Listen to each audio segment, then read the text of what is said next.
বাবা মায়ের সাথে সন্তানের আচরণ কেমন হবে এই ব্যাপারে আল্লাহ তাআলার পবিত্র কোরআনের সূরা বনী ইসরাইল 23 এবং 24 নম্বর আয়াত।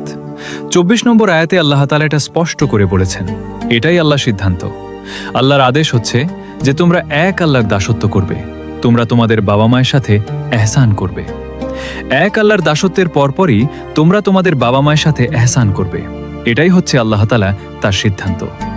আল্লাহ তাআলা বলছেন, তারা যদি বার্ধক্যে উপনীত হয়, তোমার জীবদশায় তোমার বাবা অথবা মা অথবা উভয় যদি বৃদ্ধ হয়ে যায়, আল্লাহ তাআলা বলছেন, উফ শব্দটি বলো না, উফ শব্দটি বলো না, তাদেরকে ধমক দিও না। তুমি কাকে ধমক দাও ভাই? প্রিয় ভাই, প্রিয় বোন, তুমি কাকে ধমক দাও? যেই বাবা যেই মা তোমাকে জন্ম দিয়েছে, তোমাকে অনেক যত্ন করে তোমাকে প্রতিপালন করেছে, লালন পালন করেছে, সদাচরণ করবে, এহসান করবে। আল্লাহ তাআলা বলছেন, তোমরা তোমার বাবা মায়ের জন্য দোয়া করবে এভাবে, রব্বির হামহুমা কামা রব্বায়ানি সাগীরা।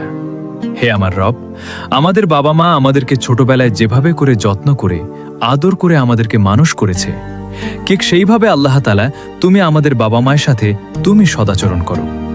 আমাদের বাবা মাকে তুমি ভালো রাখো, আমাদের বাবা মাকে তুমি সম্মানিত করো।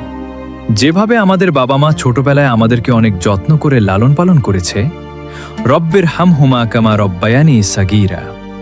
এখানে বলা হচ্ছে রব্বির হামহুমা।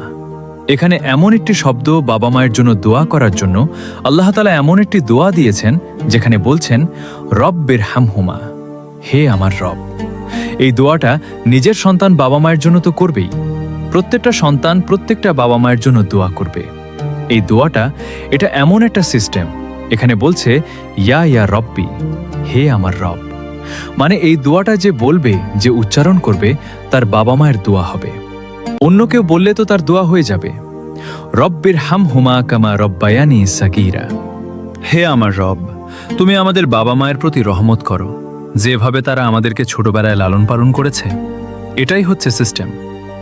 আল্লাহ রাসূলের একজন সাহাবী আল্লাহ রাসূলকে বললেন, ইয়া রাসূলুল্লাহ, ইয়া রাসূলুল্লাহ, আমার সবথেকে কাছের মানুষকে, কোনো ব্যক্তিটাকে আমার মনের কথা বললে, আমার অন্তরের কথা বললে কেউ কাউকে বলে দিবে না।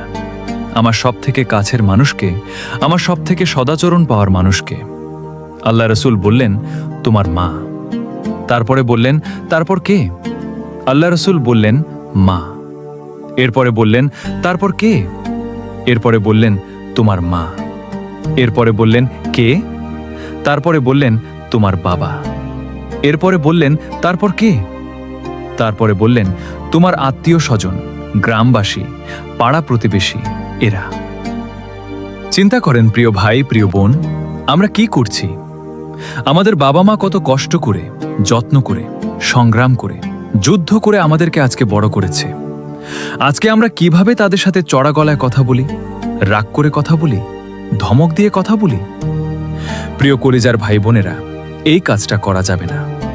দোয়া করবেন, রব্বির হামহুমা কামা রব্বায়ানি সাগীরা, রব্বির হামহুমা কামা রব্বায়ানি সাগীরা, ওয়া কানা রব্বুকা আল্লা তা'বুদু ইল্লা ইয়াহু। সবকিছু ভুলে গেলে এই দুটোটা নাম ভুলে যাওয়া যাবে না।